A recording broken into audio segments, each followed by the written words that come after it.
Attack of Ukrainian forces failed, as their forces ran into a trap in the same area multiple times. It's day 499 of Russia's operation in Ukraine. Let's dive deeper. Starting from Patihatki, after defending part of the village for a couple of weeks, Russian forces decided to withdraw. It was proving very costly to hold it, because they were also losing equipment in the process. So they retreated to the higher elevation area near Zaporizhzhia, after which Ukrainian forces took the whole village under their control. For the past 2 days, Ukrainian forces were regrouping in the village to launch a massive assault towards Zaporizhzhia. So after massive artillery preparation, Ukrainian forces launched the first wave of attack on the Russian trenches, but without the support of armored vehicles. As they reached the Russian trenches, they found out that Russians had already retreated, and realized this was a trap. But it was too late, as Russian forces were monitoring Ukrainian assault from the drone. Soon they unleashed a pre-planned accurate artillery strike on Ukrainian assault units. Reports say Ukrainians suffered some losses, and because of the chaos, some were injured by mines placed by Russians. Sources say this would repeat 3 more times, with the exact same result. But instead of stopping further attacks, Ukrainians decided to double down. Sources say they launched an attack with around 200 soldiers.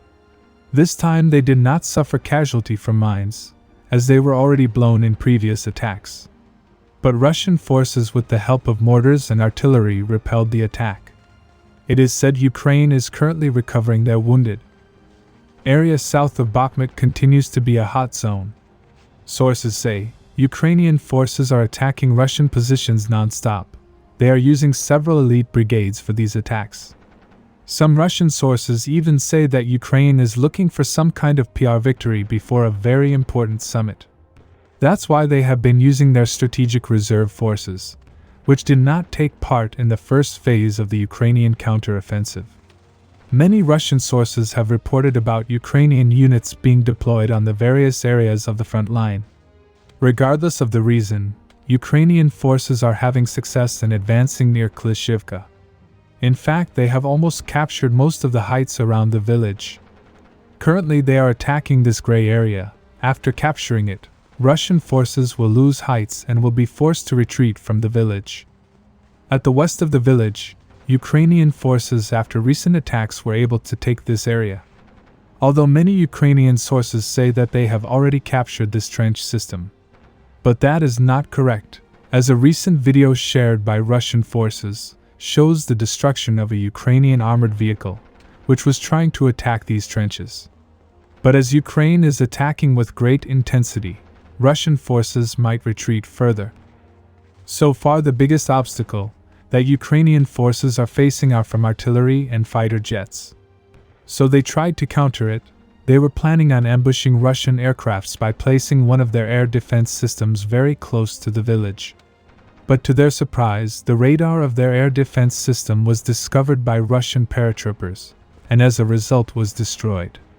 So after that, Ukrainian forces became vulnerable, as it would take time to replace it with another. Recently, Russian forces shared a video, which shows Russian aircraft hitting an accumulation of Ukrainian assault groups with FAB-500 bomb. With help of air superiority and artillery, Russian forces even recaptured some of the lost heights around the village. Many Russian sources are saying that Ukrainian forces are suffering heavy losses while advancing, and are spending their elite forces very quickly. Of course, take it with a grain of salt. At the northwest of Bakhmut, there are no changes in the front line. As per latest reports, Russian forces are striking incoming Ukrainian forces from the dominant height around the reservoir, and from the buildings in the village. Recently, Russian forces shared a video, in which you can see them striking a Ukrainian assault unit with accurate artillery. This video was geolocated around the reservoir. Subscribe for more frontline updates. Let me know your thoughts in the comments down below.